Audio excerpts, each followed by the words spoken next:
Hello दोस्तों, इस video में हम बात करेंगे इवॉल्व्ड कंस्ट्रक्शन के बारे में और हम इसमें बात करेंगे Bragg's law in reciprocal lattice, जिसको हम कहते हैं Bragg's law in vector form. ठीक है, तो चलिए स्टार्ट करते हैं इस वीडियो को। सो इवॉल्व्ड कंस्ट्रक्शन का फंडा जो है, ये इवॉल्व्ड कंस्ट्रक्शन यार ये टॉपिक आया क्यों हम इसे पढ़ना है और इस टॉपिक का फायदा क्या है, तो ध्यान से समझना है इसको। अगर हम बात करें सॉलिड स्टेट फिजिक्स में, अगर हम बात करें लैटिस के बारे में, तो लैटिस के बारे में हम जानते हैं लैटिस बेसिकली क्या होते हैं कि एक पॉइंट्स का अरेंजमेंट होता है कुछ इस तरीके से कि हर एक पॉइंट सेम सराउंडिंग में हो, हर एक पॉइंट सेम सराउंडिंग में हो। अब हम ये भी जानते हैं कि जो लैटिस है वो दो तरीके का होता है। हम ये भी जानते हैं कि जो लैटिस होता है वो दो तरीके का होता है। एक होता है भाई साहब डायरेक्ट लैटिस, एक होता है डायरेक्ट लैटिस और एक होता है रेसिप्रोकल लैटिस, एक होता है रेसिप्रोकल लैटिस। ठीक है, ये भी हम जानते हैं। ठीक है, हम तो जानते हैं भाई, आप जानते हो ना रेसिप्रोकल लैटिस के बारे में, पता है ना। नहीं पता तो यार टेंशन नहीं लेने का, इसके ऊपर मैं एक वीडियो बना चुका हूं। उस वीडियो के लिए आप यूट्यूब पे सर्च कर सकते हो। क्या सर्च करना है? Reciprocal lattice bye R K physics point, तो भाई साहब वीडियो मिल जाएगी। क्लियर, तो टेंशन नहीं लेने का। तो लैटिस भाई दो तरीके के होते हैं, एक होता है डायरेक्ट लैटिस, एक होता है रेसिप्रोकल लैटिस। अच्छा, हमने सबसे पहले ब्रैग्स लॉ जो पढ़ा था वो पढ़ा था सिर्फ और सिर्फ डायरेक्ट लैटिस के लिए। इसमें हमने क्या पढ़ा था कि यार पैरेलल प्लेन्स होते हैं, क्या होते हैं, बहुत सारे डायरेक्ट लैटिस के अंदर बहुत सारे क्या होते हैं, पैरेलल प्लेन्स होते हैं, सेट ऑफ पैरेलल प्लेन्स होते हैं। कोई ऐसे पैरेलल प्लेन होंगे, कोई ऐसे पैरेलल प्लेन होंगे, कोई ऐसे पैरेलल प्लेन्स होंगे। और उनमें जब हम एक्सरे को डालते हैं, उनमें हम क्या करते हैं भाई मेरे, एक्सरे को डालते हैं तो एक्सरे क्या करती है, रिफ्लेक्ट करती है और आगे कंस्ट्रक्टिवली इंटरफेरेंस करती है और डिफ्रैक्शन पैटर्न्स को देती है। उसकी कंडीशन क्या निकल कर आई थी? उसकी कंडीशन निकल कर आई थी 2d sin theta equal to n lambda. ये हमारी कंडीशन निकल कर आई थी और इसको हमने ब्रैग्स इक्वेशन कहा था, जहां पर d क्या है, d बेसिकली है इंटरप्लेनर स्पेसिंग, प्लेन्स के बीच की दूरी। थीटा क्या है, angle between incident and plane, angle between incident and plane, sorry ये एंगल यहाँ पर होंगे इंसिडेंट एंड प्लेन, जिसको ग्लेंसिंग एंगल भी कहते थे। एन यहाँ पर क्या है, ऑर्डर ऑफ डिफ्रैक्शन, और लैम्डा बेसिकली क्या है, एक्सरे की वेवलेंथ। यहाँ तक क्लियर है? अच्छा जी, ये वाली बात समझ में आ गई भाई साहब हमारे। तो प्रॉब्लम देखो क्या है, प्रॉब्लम ये है कि डायरेक्ट लैटिस के लिए हमें ब्रैग्स लॉ की कंडीशन पता है। हम ये जानते हैं कि यार ब्रैग्स लॉ की फॉर्म क्या है, 2d sin theta equal to n lambda. लेकिन सवाल ये आता है कि अगर हमारे पास डायरेक्ट लैटिस नहीं है, अगर हम डील कर रहे हैं रेसिप्रोकल लैटिस से, रेसिप्रोकल लैटिस एक बार मैं थोड़ा सा आपको रिवाइज करा देता हूं कि भाई डायरेक्ट प्लेन में बहुत सारे सेट ऑफ पैरेलल प्लेन्स होंगे, तो अलग अलग सेट ऑफ पैरेलल प्लेन्स को अगर हम एक पॉइंट से रिप्रेजेंट करते हैं तो एक अरेंजमेंट मिलेगा पॉइंट्स का, एक पॉइंट्स का क्या मिलेगा, लैटिस मिलेगा, और इसी लैटिस को रेसिप्रोकल लैटिस कहते हैं। ठीक है, एक शॉर्ट फॉर्म में मैंने आपको बताया रेसिप्रोकल लैटिस क्या होता है, बहुत ही शॉर्ट बताया। क्लियर? सो अब सवाल प्रॉब्लम क्या है, देखो प्रॉब्लम ये निकल कर आई कि यार ब्रैग्स लॉ की जो कंडीशन है, मतलब कि जो डिफ्रैक्शन होने की कंडीशन है, कंस्ट्रक्टिव इंटरफेरेंस होने की कंडीशन है, जो ब्रैग्स ने दी थी वो डायरेक्ट लैटिस के लिए तो ये थी 2d sin theta equal to n lambda. लेकिन हमने ये पढ़ा है कि यार अगर हमें सॉलिड स्टेट फिजिक्स को आसान करना है तो हमें रेसिप्रोकल लैटिस से डील करनी है, डायरेक्ट लैटिस से डील नहीं करनी। मतलब कि ज्यादातर हम रेसिप्रोकल लैटिस को ही पढ़ेंगे, उसके लिए ये कंडीशन तो लगेगी नहीं, क्योंकि रेसिप्रोकल लैटिस में डी तो है ही नहीं। सोचो सोचो सोचो, देखो डायरेक्ट लैटिस में प्लेन्स थे, प्लेन्स है तो डी है, basic interplanar spacing. Reciprocal lattice में तो कोई प्लेन ही नहीं है, सारे प्लेन्स को तो एक पॉइंट से रिप्रेजेंट कर रखा है ना भाई। हम रेसिप्रोकल लैटिस का फंडा इसलिए लाए थे कि हम प्लेन से बच सकें, तो रेसिप्रोकल लैटिस में कोई प्लेन ही नहीं है, मतलब कि डी नहीं है। ओए होए होए होए, मतलब हमारा एक सबसे बड़ी प्रॉब्लम ये निकल कर आई कि यार ये जो 2d sin theta equal to n lambda है, ब्रैग्स कंडीशन जो है डायरेक्ट लैटिस में तो अपने को आता है, लेकिन रेसिप्रोकल लैटिस से जब हम डील करेंगे तो ये कंडीशन क्या होगी। तो अब इसी कंडीशन को निकालने के लिए इवॉल्व्ड ने एक कंस्ट्रक्शन दिया, जिसको नाम दिया गया इवॉल्व्ड कंस्ट्रक्शन। फील आया, इवॉल्व्ड कंस्ट्रक्शन का फील आया भाई साहब, फील आना चाहिए। इवॉल्व्ड कंस्ट्रक्शन का फील क्या है, इवॉल्व्ड कंस्ट्रक्शन का फील ये है कि यार रेसिप्रोकल लैटिस में अगर हम डील करते हैं तो हमारे पास कोई ब्रैग्स की कंडीशन नहीं है, हमारे पास इंस्ट्रक्टिव इंटरफेरेंस होने की कंडीशन नहीं है। मतलब कि ब्रैग्स लॉ को रेसिप्रोकल लैटिस के लिए लिखने के लिए एक कंस्ट्रक्शन आया गया, इवॉल्व्ड कंस्ट्रक्शन। इसकी डेफिनेशन मैंने यहाँ पर लिख रखी है। इवॉल्व्ड कंस्ट्रक्शन एक ज्योमेट्रिकल कंस्ट्रक्शन है, ये भी याद रखना, इवॉल्व कंस्ट्रक्शन को कोई प्रैक्टिकल प्रूफ नहीं दे रखा, ये एक मैथमेटिकल कंस्ट्रक्शन है, ये एक स्टेटमेंट है, इससे हो रहा है बस, ठीक। तो इवॉल्व कंस्ट्रक्शन एक ज्योमेट्रिकल कंस्ट्रक्शन है टू गेट, जिससे हम रिलेशन बता सकते हैं wave vector and direction of incident X-ray with the help of reciprocal lattice. ये लाइन आपको आगे समझ में आएगी, इस लाइन की, इसकी टेंशन मत लेना, बस इसकी टेंशन देखो, मतलब ये वाली लाइन देखो कि दस drive Bragg's equation reciprocal lattice, मतलब कि इवॉल्व कंस्ट्रक्शन टॉपिक क्यों आया, इवॉल्व कंस्ट्रक्शन टॉपिक हमारी मदद करने के लिए आया। ब्रैग्स लॉ को रेसिप्रोकल लैटिस में कैसे लिखेंगे उसको लिखने के लिए ये हमारा कंस्ट्रक्शन आया, that is evolve construction. Clear है, फील आया, इवॉल्व कंस्ट्रक्शन का फील आया।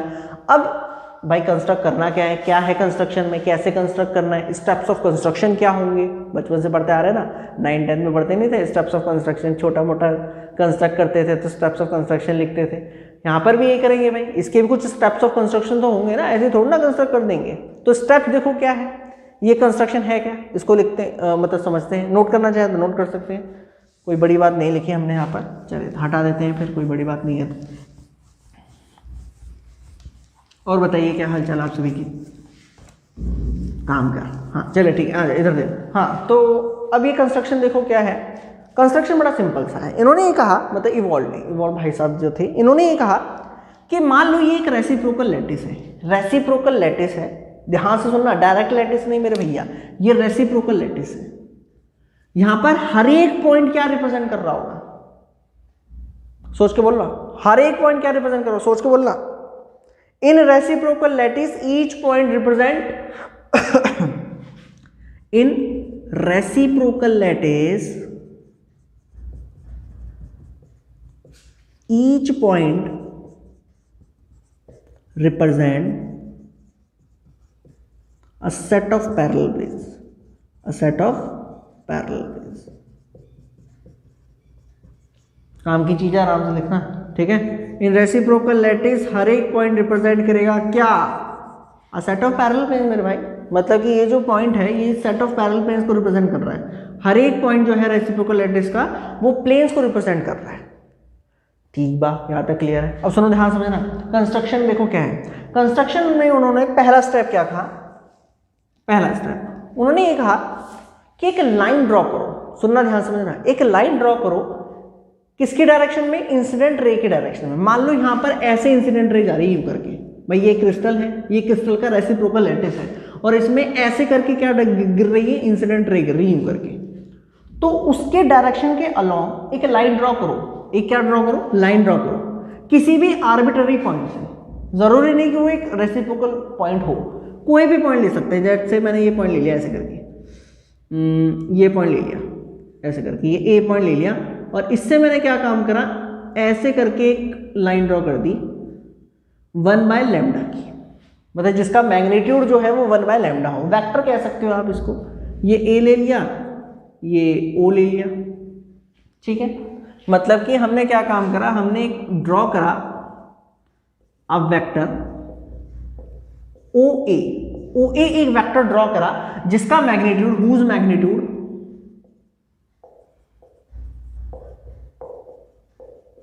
इज 1/λ, मतलब कि ओ ए का जो मैग्नीट्यूड था वो कितना था मेरे भाई, 1/λ, ठीक है। 1/λ का हमने इसका मैग्नीट्यूड लिया, और एंड इट्स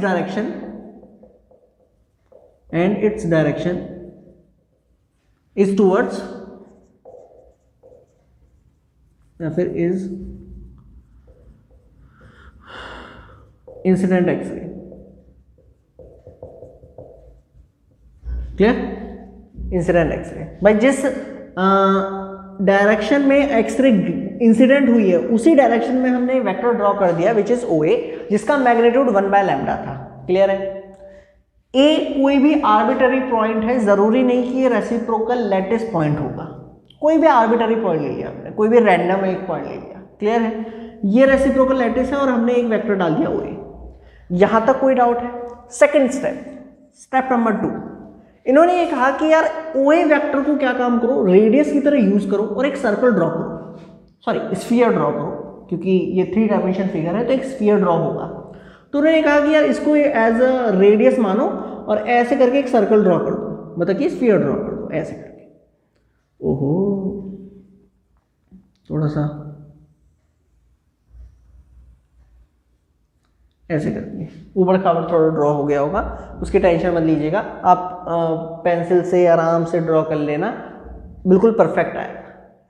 चलो आ जाओ, कौन इतना टाइम वेस्ट करे, समझ में आना चाहिए बस, है ना। कौन स्केल, अब बच्चे तो है नहीं, बीएससी वाले एमएससी वाले बच्चे होंगे, कौन स्केल लेके पढ़े इसको, ऐसे ही समझ लेते हैं। आ जाओ, तो हमने क्या काम करा, सेकंड स्टेप ये करा कि हमने OA को यूज करा एज अ रेडियस और एक स्फीयर ड्रॉ करा जिसकी रेडियस 1/λ होगी, ऐसे करके।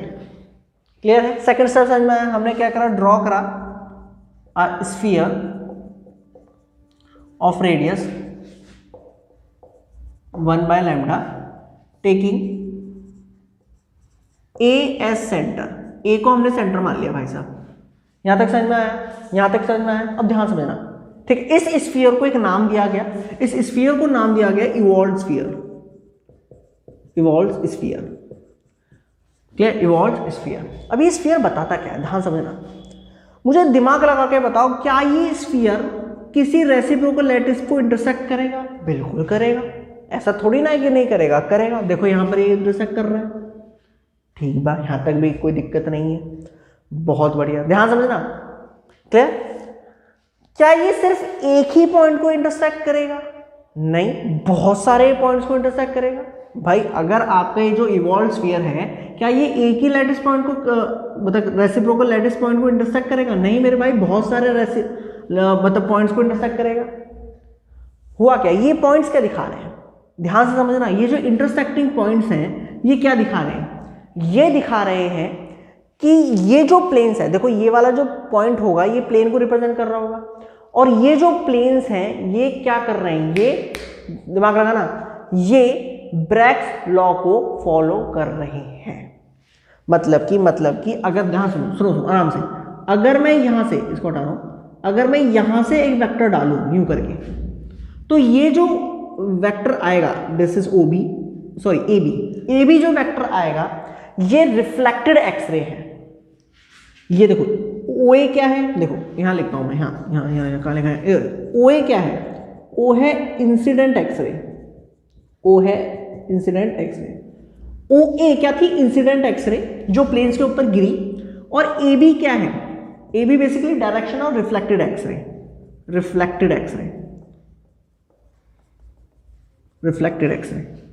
अरे भाई ब्रैक्स में यही तो हो रहा था, ब्रैक्स में सबसे पहले हमने क्या पढ़ा था, प्लेन्स थे, तो लाइट ऐसे जा रही थी, ऐसे जा रही थी, तो प्लेन्स क्या कर रहे थे, उसको इंसिडेंट कर रहे थे, रिफ्लेक्ट कर रहे थे, और फिर वो रिफ्लेक्ट करके आगे डिफ्रैक्शन पैटर्न दे रही थी। ठीक, हमने वहां पर ये कराया, बस रेसिप्रोकल लैटिस में कराया, इसलिए कंफ्यूजन हो रही है, ध्यान समझो। OA वेक्टर बेसिकली क्या दिखा रहा है, इंसिडेंट एक्सरे, और AB बेसिकली क्या दिखा रहा है, जिन पॉइंट पे इवॉल्व स्फीयर जिन पॉइंट पर इंटरसेक्ट करेगा वो पॉइंट बेसिकली क्या शो कर रहे हैं, रिफ्लेक्टेड एक्सरे। मतलब कि उन पॉइंट पे ब्रैग्स कंडीशन सेटिस्फाई होगी, ये वाला पॉइंट जो है ब्रैग्स कंडीशन को सेटिस्फाई करेगा, मतलब कि ये होगी इंसिडेंट एक्सरे और ये हो जाएगी रिफ्लेक्टेड एक्सरे। क्लियर है? क्लियर है? अच्छा, उसके बाद अगर आप ध्यान से देखें तो मैं इसको ऐसे करके यूं ज्वाइन कर दूं, थोड़ा सा आराम से समझना। तो अगर मैं OB वेक्टर को ऐसे ड्रॉ कर दूं यूं करके, ऐसे करके, ये वाला वेक्टर, तो ये वाला वेक्टर क्या बना, OB वेक्टर को अगर मैं ज्वाइन कर दूं तो ये OB वेक्टर क्या बना, ध्यान समझना। तीन वेक्टर है हमारे पास, A वेक्टर हो गया OA, A वेक्टर हो गया AB, और एक वेक्टर हो गया हमारा OB। ये OB वेक्टर क्या होगा, ये होगा रेसिप्रोकल वेक्टर, रेसिप्रोकल वेक्टर। ध्यान से समझो मेरे भाई, ये रेसिप्रोकल पॉइंट्स हैं, ये अरे यार खुद सोचो, डायरेक्ट लैटिस में क्या होते थे, पॉइंट्स होते थे, तो हम एक वेक्टर ड्रॉ करते तो ट्रांसलेशन वेक्टर आता था। ये रेसिप्रोकल लैटिस है, रेसिप्रोकल लैटिस में मतलब दो पॉइंट्स के बीच में जो आप वेक्टर डालोगे वो रेसिप्रोकल वेक्टर होता था, R वेक्टर। ठीक है, रेसिप्रोकल लैटिस हाथ में होना चाहिए, जो समझ में आएगा ये। तो भाई मेरे OB जो है वो रेसिप्रोकल वेक्टर हुआ, रेसिप्रोकल वेक्टर हुआ, जो किसके परपेंडिकुलर होगा, किसके परपेंडिकुलर होगा, रेसिप्रोकल वेक्टर किसके परपेंडिकुलर होता है, प्लेन्स के। देखो ना, इस पॉइंट्स पर, इन पॉइंट्स पर प्लेन्स होंगे, उन प्लेन्स के ये परपेंडिकुलर होगा यूं करके, ये प्लेन्स होंगे ऐसे ऐसे करके। Reciprocal vector always normal to the planes, हमेशा प्लेन्स के नॉर्मल होता है, तो यहाँ पर ये नॉर्मल होगा। क्लियर है, मतलब कि ये जो रेसिप्रोकल वेक्टर है is always normal to crystal planes, normal to crystal planes. यहाँ तक क्लियर है? यहाँ तक क्लियर है? कोई डाउट है? समझ में आया? तो कंस्ट्रक्शन देखो, एक बार मैं फिर से रिपीट कर देता हूँ, सॉरी एक सेकेंड। हाँ, कंस्ट्रक्शन देखो, मैंने क्या बताया, कंस्ट्रक्शन ये था कि एक रेसिप्रोकल लैटिस है, हमने क्या काम करा, इंसिडेंट एक्सरे की तरफ एक लाइन को ड्रॉ करा, एक वेक्टर को ड्रॉ करा किसी भी आर्बिट्ररी पॉइंट से, उसको हमने नाम दे दिया AO या OA, जिसका मैग्नीट्यूड था 1/λ। ए को सेंटर करके हमने एक स्फीयर को ड्रॉ करा जिसको नाम हमने दिया इवॉल्व्ड स्फीयर। ठीक है, वो जो स्फीयर होगा वो बहुत सारे रेसिप्रोकल लैटिस पॉइंट्स को इंटरसेक्ट करेगा। वो जो पॉइंट्स होंगे वो क्या शो करेंगे, वो पॉइंट्स बेसिकली डायरेक्शन दिखाएंगे किसकी, रिफ्लेक्टेड एक्सरे की, डायरेक्शन दिखाएंगे रिफ्लेक्टेड एक्सरे की, या फिर आप कह सकते हो वो पॉइंट्स क्या दिखाएंगे कि उन प्लेन्स से डिफ्रैक्शन या फिर ब्रैग्स लॉ फॉलो हुई है, डिफ्रैक्शन हुआ है, ये भी कह सकते हैं। ठीक है, उसके बाद हमने O और B को ज्वाइन कर दिया जो बेसिकली एक रेसिप्रोकल वेक्टर है जो उन प्लेन्स के परपेंडिकुलर होगा। क्लियर है? इवॉल्व कंस्ट्रक्शन समझ में आया? ये कंस्ट्रक्शन था। ठीक है, अब इस कंस्ट्रक्शन से सुनना ध्यान से, इस कंस्ट्रक्शन से हम अपनी जो ब्रैग्स की कंडीशन है 2d sin theta equal to n λ उसको भी प्रूव कर सकते हैं और एक ऐसी कंडीशन निकाल सकते हैं ब्रैग्स की जो रेसिप्रोकल लैटिस पे फिट होगी। तो पहले मैं उसको ड्राइव करता हूं, 2d sin theta equal to n λ को, उसको ड्राइव करेंगे। उसके बाद हम Bragg's law in vector form या फिर ब्रैग्स लॉ रेसिप्रोकल लैटिस की एक कंडीशन ड्राइव करेंगे। क्लियर? तो दो डेरिवेशन यहाँ पर आएंगी। पहले इतना समझो, इतना क्लियर हुआ, इतना समझ में आया? अरे पहले पढ़ा, अच्छा आ जाओ, चलो अब सुनो, दिमाग लगा के सुनना। 3 वेक्टर समझ में आ रहे हैं कि नहीं आ रहे? बहुत बढ़िया। अब क्या ये जो रेसिप्रोकल वेक्टर होगा ये किसके परपेंडिकुलर है? नॉर्मल के। तो यहाँ पर क्या बहुत सारे प्लेन्स होंगे, सॉरी नॉर्मल होगा प्लेन्स के, तो यहाँ पर बहुत सारे प्लेन्स होंगे। क्या यहाँ पर एक प्लेन ऐसे हो सकता है? एक सेकेंड,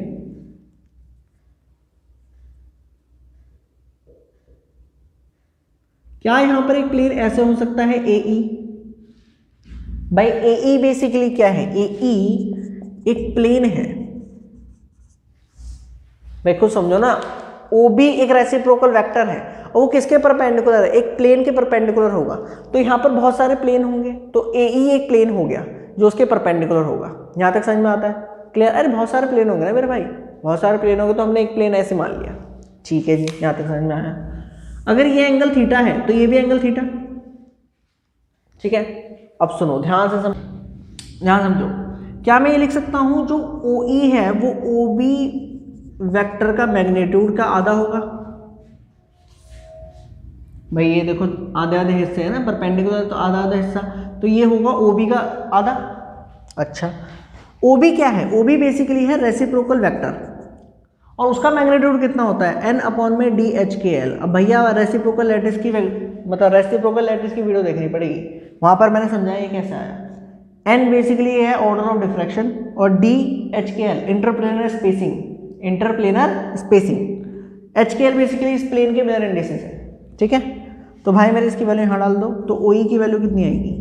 OE की वैल्यू आएगी n/2d(h)k(l). सही है, ये आपकी first equation. Now in triangle OEA, वो छोटू सा ट्रायंगल दिख रहा है OEA, ये वाला ट्रायंगल। तो यहाँ पर साइन थीटा निकालो। साइन थीटा कितना आएगा? परपेंडिकुलर अपॉन में हाइपोटेनियस, OE अपॉन में OA। परपेंडिकुलर कितना? OE निकाल रखा है मैंने, n/2h(k(l), n/2d(h)k(l), 1/λ। भाई OA बेसिकली 1/λ है ना, तो जरा देखो साइन थीटा इक्वल आया हमारा n/, ये हुआ हमारा n λ/2d(h)k(l). तो जरा इसको मल्टीप्लाई करेंगे तो 2d(h)k(l) sine theta equal to n λ। तो ये ब्रैग्स कंडीशन आई। क्लियर? मतलब कि जो हमारा इवॉल्व कंस्ट्रक्शन है वो बिल्कुल सही है, रेसिप्रोकल लैटिस से और इस कंस्ट्रक्शन की मदद से हमने ब्रैग्स इक्वेशन को, जो हमारी डायरेक्ट लैटिस के लिए इक्वेशन थी, उसको हमने प्रूव करा। इसका मतलब ये कंस्ट्रक्शन बिल्कुल सही है। इसका मतलब ये समझ में आता है कि यार ये कंस्ट्रक्शन बिल्कुल सही है। और इस कंस्ट्रक्शन से अब हमें एक कंडीशन निकालनी है ब्रैग्स लॉ की, इन जो रेसिप्रोकल लैटिस पे सीधी सीधी यूज हो, क्योंकि बार बार कंस्ट्रक्शन थोड़ा ना करेंगे, सीधा एक फॉर्मूला हमें समझ में आ जाए। एक रेसिप्रोकल लैटिस हम ब्रैग्स लॉ हम निकालेंगे वेक्टर फॉर्म में। क्लियर? तो अब जरा उसकी डेरिवेशन देखो कैसे करेंगे, नोट करें भाई साहब, उसको पहले जल्दी से नोट करेंगे। चले भाई साहब हटा दें, चलो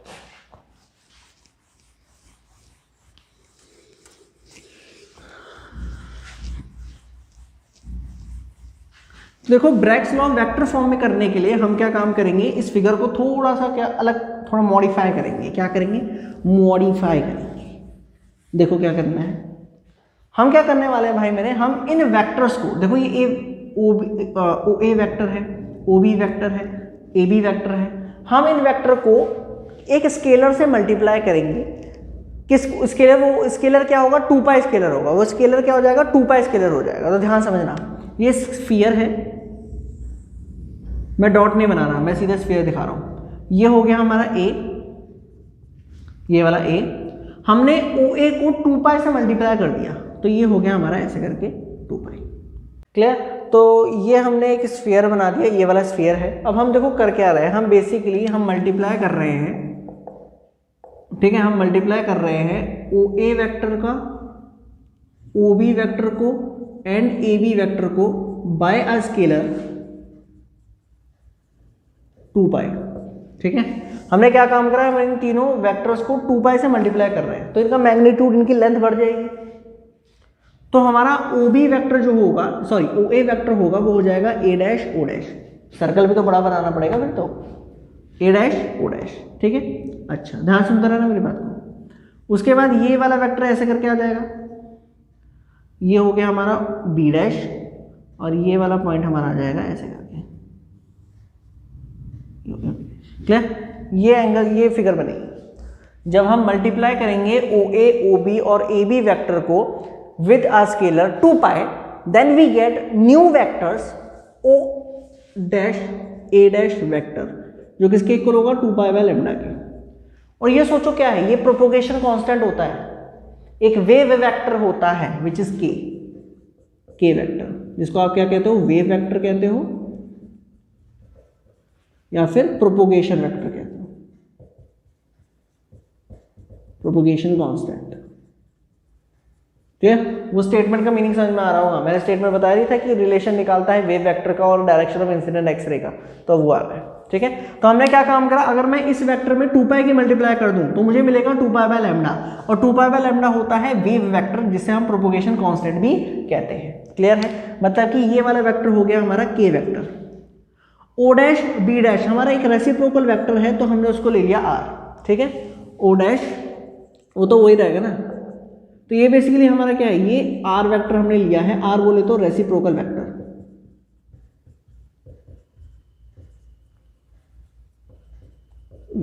रेसिप्रोकल वेक्टर। यहां तक समझ में आता है? यहां तक समझ में आता है? ध्यान सुनते रहना मेरी बात को। अच्छा अब सुनो, अगर मैं इस फिगर से देखूं by vector algebra, by vector algebra, जो ए डैश बी डैश वेक्टर होगा वो किसके इक्वल होगा? के वेक्टर प्लस आर वेक्टर के। भाई वेक्टर अलजेब्रा से देखो ना, कुट कुट कुट, ये प्लस हो गया के वेक्टर प्लस आर वेक्टर के। यहां तक क्लियर है? यहां तक क्लियर है? अब दिमाग लगाना, ये स्फीयर है और ये सेंटर से यहां जा रहा है, ये भी सेंटर से यहां जा रहा है, मतलब दोनों वेक्टर इक्वल होंगे। ए डैश ओ डैश और A dash B dash equal होंगे, क्योंकि दोनों ही रेडियस हैं ऑफ इवॉल्व स्फीयर। मतलब कि O dash A dash vector का मैग्नीट्यूड इक्वल होगा A dash B dash vector के मैग्नीट्यूड के। काहे? Because both are radius of Ewald sphere, Ewald sphere. ठीक है, इसका वेक्टर क्या है? ये हो गया के वेक्टर, के वेक्टर का मैग्नीट्यूड, ये हो जाएगा हमारा K vector plus R vector का magnitude. Clear? Squaring both side, अगर आप स्क्वायर करोगे बोथ साइड तो ये आ जाएगा स्क्वायर ऐसे करके। इसको मैं लिख सकता हूँ के वेक्टर का स्क्वायर, सॉरी इसको मैं लिख सकता हूँ K vector plus R vector dot product K vector minus R vector, ठीक है, K vector sorry K vector plus R vector, थोड़ी सी गलती कर दी, प्लस आर वेक्टर। यहाँ तक समझ में आया भाई? हमने क्या काम करा, स्क्वायर कर दिया बोथ साइड। इसको मैं लिख दिया के वेक्टर का स्क्वायर, इसको मैं लिख दिया ऐसे, ठीक है। इसको सिंपली हम ऐसे भी लिख सकते हैं के का स्क्वायर, के वेक्टर का स्क्वायर। क्लियर है? क्लियर है? क्लियर है भैया? के का स्क्वायर लिख लो यार, के डॉट के का स्क्वायर। अच्छा सुनो, अब इसको ऐसे लिख सकता हूँ K square K vector dot K vector plus K vector dot R vector plus R vector dot K vector plus R vector dot R vector. ये क्लियर है? एक सेकेंड मैं दूसरा बार कर लेता हूँ। यहाँ तक नहीं हमने कुछ नहीं करा भैया, इसकी इससे मल्टीप्लाई, इसकी इससे मल्टीप्लाई, इसकी इससे। क्लियर? तो ये बना K square equal to K square plus scalar product commutative होता है तो मैं इसको लिख सकता हूँ 2k vector dot R vector plus R square. ये गया तेल लेने भाई साहब, तो क्या बना अपने को, बना 2k vector dot R vector plus R square equal to 0। और इसी को कहते हैं Bragg's law in vector form या फिर Bragg's law in reciprocal lattice. मतलब मेरे भाई अगर आप डायरेक्ट लैटिस को डील कर रहे हो तब आपके पास ब्रैग्स लॉ क्या होगा, 2d sin theta equal to m lambda n lambda. हाँ, लेकिन अगर आप रेसिप्रोकल लैटिस को डील कर रहे हो तब आपका ब्रैग्स लॉ होगा ये 2k vector dot R vector plus R square. यहाँ पर k क्या है, वेव वेक्टर, r क्या है, रेसिप्रोकल वेक्टर जो उन प्लेन्स के परपेंडिकुलर होगा। क्लियर है? इसको ही आप कह रहे हैं Bragg's law in vector form, या तो वेक्टर फॉर्म कह लीजिए या फिर आप कह सकते हैं Bragg's law in reciprocal lattice, reciprocal lattice. यहां तक समझ में आया? क्लियर है? फंडा क्लियर हुआ? तो नोट करना चाहे तो नोट कर सकते हैं, वीडियो को स्क्रीनशॉट ले लो यार। चलो क्लियर? सो आई होप आपको समझ में आया हो इस वीडियो में इवॉल्व कंस्ट्रक्शन का मतलब क्या है, इवॉल्व कंस्ट्रक्शन क्यों आया, क्यों हमने इसे पढ़ा, और इवॉल्व कंस्ट्रक्शन से हमने कौन सी कंडीशन निकाली। हमने निकाला ब्रैग्स लॉ रेसिप्रोकल लैटिस के। क्लियर? सो आई होप आपको इवॉल्व कंस्ट्रक्शन का और ये डेरिवेशन समझ में आई हो। इस वीडियो में इतना ही। Thank you so much.